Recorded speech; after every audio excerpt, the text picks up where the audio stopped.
you spent a lot of time building very successful retail brand whose sort of core theme was about female empowerment. Yes. And yet that identity for the moment has been overtaken by your role as one of the most visible members of the inner circle of a Republican nominee who just in the last 2 weeks has body shamed a Miss Universe contestant and appeared in that tape and suggested that other women who've accused him were too unattractive to have assaulted.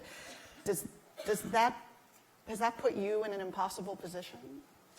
Well, first of all, I built an amazing community of incredible women over the course of many years. So, this was my Women Who Work initiative, and my brand was launched far before the presidential cycle commenced, and will continue long afterwards. And I'm incredibly proud of the work that I'm doing there, and I've always tried to maintain complete separation between that and the campaign.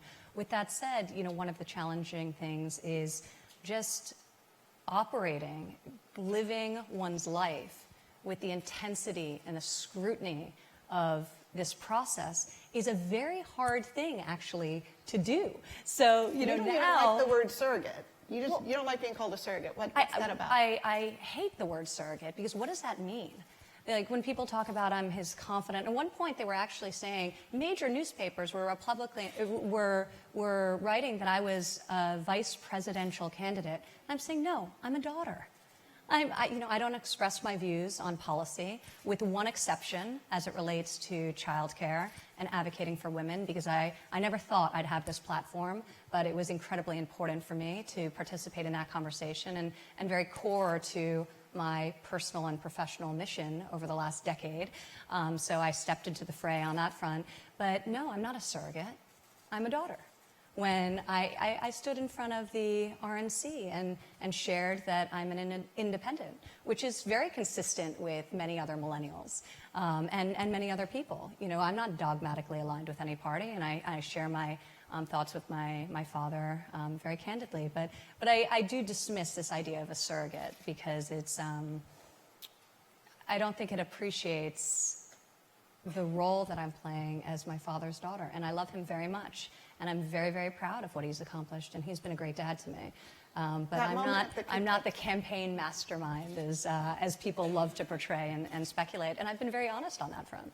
That moment at the convention when you talked about, not being a Republican and you're standing at the Republican convention, is that how much... I was very nervous about that, actually, because I said, what kind of response will I get to this? Standing in front of an arena packed with Republicans and expressing myself candidly as an independent who really votes based on the candidate as opposed to dogmatically based on party affiliation. And the reception was incredibly warm to the ideas that I put forward, to my perspective on the campaign process. And I think a lot of people are like me, are socially more liberal and fiscally rather conservative, and find themselves somewhere in the middle. So I think that resonates with a tremendous number of people. And I was really impressed that as part of this, look, we're not politicians. So, I wasn't groomed to be any one thing, and, my father never expected me to sort of fall in line.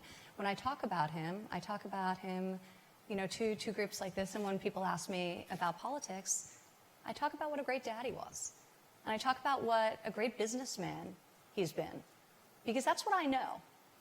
Everyone else can debate policy. That's what I know. And I know he would be a great leader for this country, and that's why I'm not afraid to articulate that.